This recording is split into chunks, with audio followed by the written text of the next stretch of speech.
is conspiring to kill David. Okay, you wonder to yourself, why? Why? Because he was getting notoriety. He was more famous. He was getting all the attention. There are people like that in your lives that if you get more attention than them, they trying to destroy you. Not physically kill you, but kill your reputation or kill the things that you do because you're standing up against them or standing above them to the people. And so he didn't like that. And of course, we know that at some point when they were coming back from war, they said Saul kills 1,000 and David kills 10,000. So we know that Saul was jealous of David for no reason because he was actually king. You were the king, and David wasn't the king at that time, even though he had been anointed to be king. He wasn't. So your position should have given you, or he didn't have confidence in himself. First of all, nor did he have confidence in his ability. And sometimes when we have low self-esteem and we don't have confidence, we project that onto other people. Oh, they're talking about me.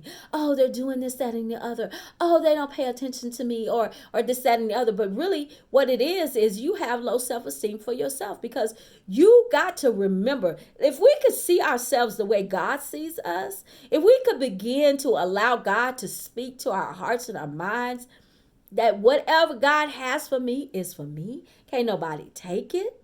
Whatever God has for me belongs to me. God loves me for who I am. And ain't nobody, I don't have to worry about what everybody else is doing. All I have to know is what God is doing in me. And so in verse 2 and 3, Jonathan so first of all, let me back up to verse 1. So Saul is trying to kill David. And guess who he tells? Jonathan, his friend, his covenant partner, his brother from another mother, we'll call it. And so he tells him, and so then he's like, of course, if it's your friend, you're going to tell him, hey, even though it's his dad, he tells him, hey, he's trying to kill you. So this is what we're going to do. So he tells him to go and hide, pretty much is what he tells him. And so Jonathan says, I'm going to do some investigation and find out, is he really serious about killing you? Was he just saying it in a fleeting moment? Or is he really, really thinking about trying to kill you? And then also in the midst of that, and how we know that this is what Jonathan says, because this is what he did. So he goes to David, and we're moving on down. He tells him that he's going to commune with his father and try to get on his good side. Kind of like when our kids really want something from us, they'll come and they'll compliment us, or do you need me to do anything? Or they'll come and God forbid they clean up your room. But anyway, they come and do something, but really they're trying to get on your good side and they're trying to want something. So this is what Jonathan did to his father. He's trying to get on his good side. And so then he goes in there and he talks David up. So basically he's encouraging his father to, what you see also is the opposite of what Saul was doing. Saul was really just mad, because he wasn't number one no more. Now he was number two. And so he was just really upset about it. And so he was taking out his anger on everybody that was around. So you see that Jonathan talks about the good things of David in verse 4 and 5. He talks about how he has good work, how he hadn't sinned against him. He talks to him and tells him how he slew the Philistines and saved all of Israel. And I'm thinking, how can you kill someone? This is what Jonathan's saying. How can you kill someone that helped us out in such a great deal? Great salvation is what the verse says. And so then he says, Saul listens to Jonathan and swears that he won't be killed. So then Jonathan goes and gets David, and David returns back to his former glory. So, but here's the thing. Okay, so we stop at verse 7, but we know for a fact that Saul was lying. Saul was telling him that, but Saul was lying. Saul was really trying to get David closer, because obviously you can't kill a person if they're away or if they're hiding from you. And so later on, we know, and because the reason why we know is because the background scriptures is the entire is Samuel 18 through 1 Samuel 18 through 1 Samuel 20. And so we know that there are times that he tried to kill David on several occasions with a javelin, he just was just terrible. He just was trying to kill him. And he was trying to kill him because he was jealous. He was jealous. He had lost his position and his power and his authority to a certain extent, because first he loses it spiritually. So therefore, know eventually that he's going to lose it naturally. Even though he was still in position, he had lost it because of his disobedience and his jealousy and his inability to tell the people who he ruled over, no, this is not the way the Lord told me to do it. So I'm speaking to leaders out there to let you know that, whenever God leads you in a particular way, there are always going to be people that are opposed to it. But if you're being led by God, they'll come around. And if they don't, they'll do like most people do. They'll vote with their feet. In other words, they'll leave.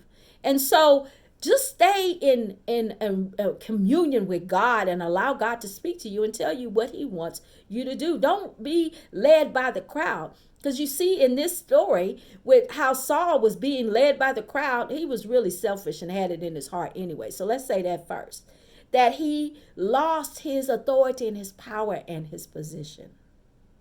And then he was tormented by a spirit, not the Spirit of God. So make sure that you're being led by what God is telling you to do. So the last thing I want to talk about is I wanted to give us some friend quotes. These are just regular quotes of what people think a friend is. So, friend is someone who knows all about you and still loves you. That's one quote. A real friend is one who walks in when the rest of the world walks out. Oh, I forgot to give you the person who said it. Albert Herbert said the first one, and then Walter Winchell said the first. These are writers, by the way. Friends are a part of the glue that holds life and faith together. That's by John Katz. Understanding your past, a friend understands your past, believes in your future, and accepts you just the way you are. That one was an unknown quote. Nobody really knows who said that. And then number 5 is, a lot of people want to ride with you in the limo. But what you want is someone who will take the bus with you when the limo breaks down. And of course, that was Oprah Winfrey. So, the questions that I want you to think about while you're studying the rest of the lesson and you're continuing to read is what was the nature of the friendship of Jonathan and David? And can we see that in our own lives? Do we have people like Jonathan in our lives? People like David that will just go the extra mile and do what needs to be done for us. How did they seal their friendship? How does a person know that you are truly their friend? By gifts, by you telling them that you're a friend, or by showing that you're a friend to them. And when times are tough, that's when you really know what your true friends are. That limo ride, they good then. But when you got to take the bus, they might not always be hanging out with you. See, what they don't realize, though, is just because you were riding a limo and then all of a sudden you had to take a bus doesn't mean that you've lost your position as long as you get back in alignment with God. So they miss out. But it also shows you the true them, who they really, really, really are. It's not when I'm up what you do. It's when I'm down what you do. And you remember that. And what kind of risks do our friends take for being our friend?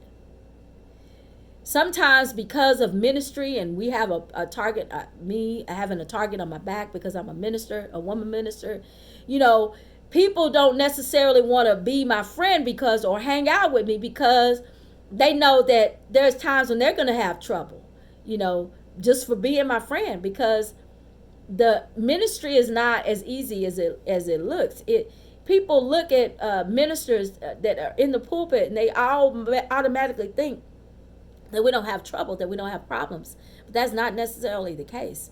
Actually, sometimes we have more. And if we have a burden for the people, that makes it even harder, because then we have your burdens on our back as well as our own stuff that we have to deal with. But this is the lot that God has given us as leaders to do it. And we love you for it. But it's not always easy. And sometimes you walk alone a lot. So it's important to have true friends. Not people that are stabbing you in your back. Not people that are always pointing out your faults so that they can look better, which is the lesson from last Sunday. But true friendship is just like the friend. Bible says, Jesus said, no greater love than this, than a man that will lay down his life for his friends. And he did just that. So he is the ultimate friend. And then I'm just going to sing just a little bit of this verse. If you ever need a friend that sticks closer than any brother, I recommend Jesus. Jesus, because he's that kind of friend.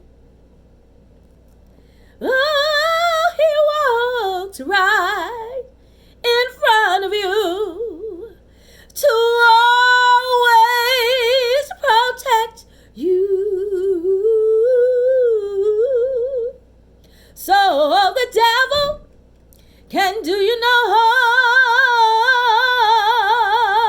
He is faithful every day to help you along the way, because he's that kind of friend.